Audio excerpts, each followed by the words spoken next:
Paul Klee Movie Project. Abstract Portraits. Inspired by Paul Klee. Paul Klee was an abstract artist who lived from 1879 to 1940.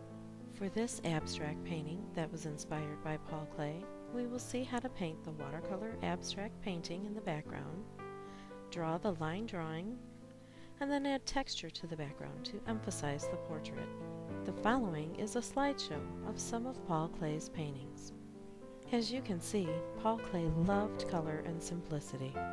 He would often paint simple rectangles and line drawings without much, if any, details, which is what makes his artwork abstract. The definition of abstract is when you use lines, shapes, and bold, bright colors to make something look unrealistic.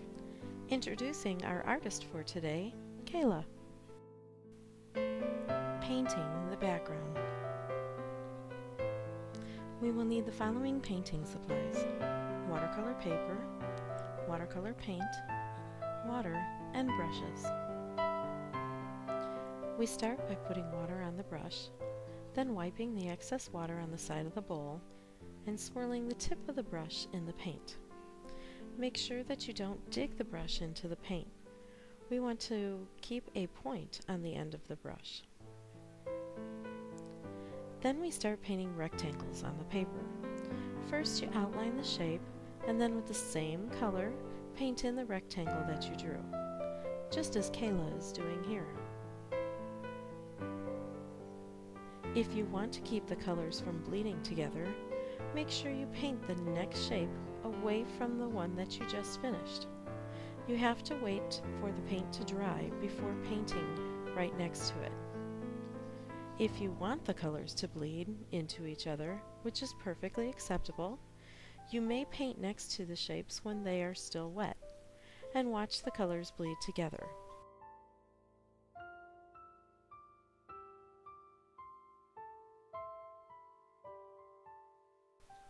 Here you can see Kayla is filling the entire paper with rectangles of different colors.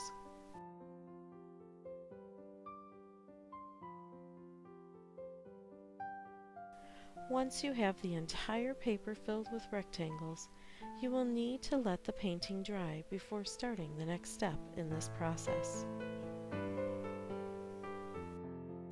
Abstract Portraits by Paul Klee.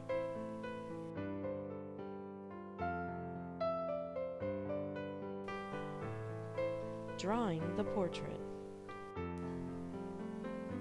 You will need the following drawing supplies: pencil, marker, and eraser. Kayla is now drawing her portrait in pencil right on top of her dried abstract painting. She is referring to her sketch of the pony that she created earlier. You may draw any type of portrait that you like, animal or person, as long as it is a simple line drawing. Kayla has chosen to draw a pony.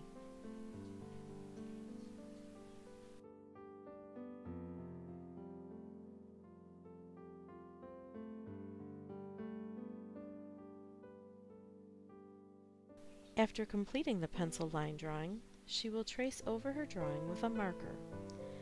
Kayla is using a Sharpie permanent marker, but this could easily be done with crayons, paint, or any other media that you might like to use.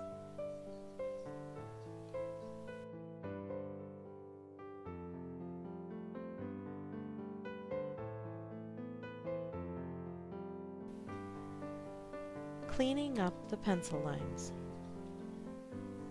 After tracing over all of the pencil lines with the marker, you will need to clean up the painting by erasing the pencil lines that were left.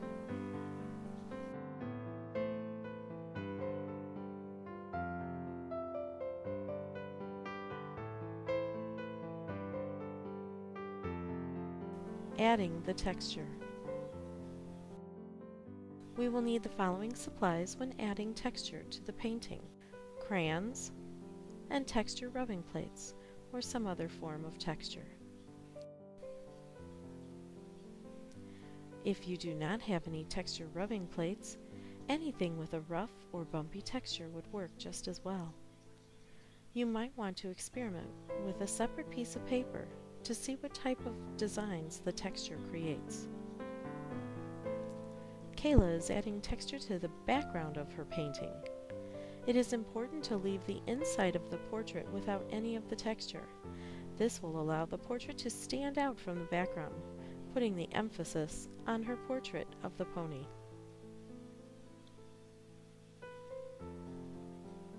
When creating textures, it is important to make sure that neither the paper nor the texture rubbing plate, or whatever texture item that you may be using, do not move. You will need to press firmly with the crayon and color as normal, and the design will appear like magic. But make sure the paper doesn't move and the texture rubbing plate does not move, or you will not get the design that you desire.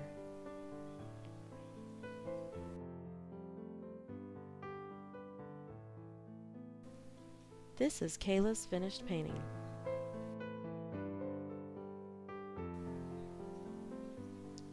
Artwork by second grade students.